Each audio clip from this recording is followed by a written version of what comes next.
আজকে আমি তোমাদের সাথে শেয়ার করছি নারকেলের মিষ্টি বড়ার রেসিপি। মাত্র দুটি উপকরণ দিয়ে তোমরা এত সুন্দর মুচমুচে নারকেলের বড়া তৈরি করে ফেলতে পারবে। খুব অল্প সময়ের মধ্যে এটা বানানো হয়ে যায়। তো চলো দেখে নেওয়া যাক আজকের এই রেসিপি। নারকেলের বড়া বানানোর জন্য এখানে আমি একটা গোটা নারকেল নিয়েছি, নারকেলটাকে কুড়িয়ে নিয়েছি। তো এখানে 1 কাপ মতো কোরানো নারকেল নিয়েছি। নারকেলের মাপ করেই দিয়ে দিচ্ছি 1 কাপ পরিমাণ সুজি। এখানে যতটা পরিমাণ নারকেল নিতে হবে ঠিক ততটা পরিমাণে সমস্ত উপকরণগুলো দিতে হবে। তো 1 কাপ সুজি দিয়ে দিলাম, দিয়ে দিচ্ছি 1 কাপ ময়দা আর দিয়ে দিচ্ছি 1 কাপ চিনি। চিনিটা কিন্তু গোটা দেবো না, চিনিটা গুঁড়ো করে দেবো। আর চিনি গুঁড়ো করার সময় 3-4টে এলাচও গুঁড়ো করে নেবো একসাথে দিয়ে। এখন সমস্ত উপকরণগুলো দেওয়ার পর ভালো করে এখন মেখে নিতে হবে।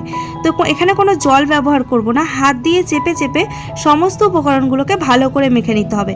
চিনি আর নারকেলের মধ্যে যে জলটা রয়েছে সেই জলেই কিন্তু এটা মাখা হয়ে যাবে। তো ভালো করে মাখার পর আধা ঘন্টার জন্য এটাকে ঢাকা দিয়ে রেখে দিয়েছি। আধা ঘন্টা পর ফিরে এসেছি। এখন দেখতে পাচ্ছ সুজিটা ফুলে গেছে। তো হাতের মধ্যে ঘি মাখিয়ে নিলাম। এখন এই সমস্ত মিশ্রণটাকে গোল গোল শেপে করে নিচ্ছি। তোমরা তোমাদের মন পছন্দ মতো শেপ করে নিতে পারো। আমি এগুলো বড়ার শেপেই করে নিচ্ছি গোল গোল করে। তো এখানে আমার সমস্ত বড়াগুলো রেডি হয়ে গেছে।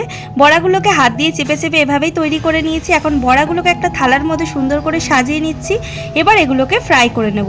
গ্যাসের ওভেনে একটা ফ্রাইং প্যান বসিয়ে দিয়েছি। প্যানটাকে ভালো করে গরম করে নিয়েছি। এখন অনেকটা পরিমাণে দিয়ে দিলাম রিফাইন্ড অয়েল। তেলটা একটু বেশি পরিমাণে দিতে হবে, তাহলে কিন্তু বড়াগুলো ভাজতে সুবিধা হবে।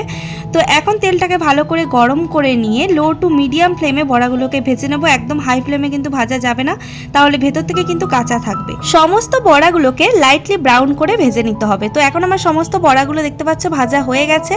এখন একটা প্লেটের মধ্যে সুন্দর করে সাজিয়ে নিচ্ছি। তো একটা একটা করে সমস্ত বড়াগুলোকে একটা প্লেটের মধ্যে সাজিয়ে নিচ্ছি। তো ভিডিওটা কেমন লাগলো অবশ্যই কিন্তু তোমরা কমেন্ট করে জানিও। ভিডিও ভালো লাগলে একটা লাইক করে দিও। যারা যারা এখনো পর্যন্ত সাবস্ক্রাইব করনি চ্যানেলটাকে সাবস্ক্রাইব করে দিও। দেখা হচ্ছে নতুন কোনো রান্নার রেসিপির সাথে। ধন্যবাদ।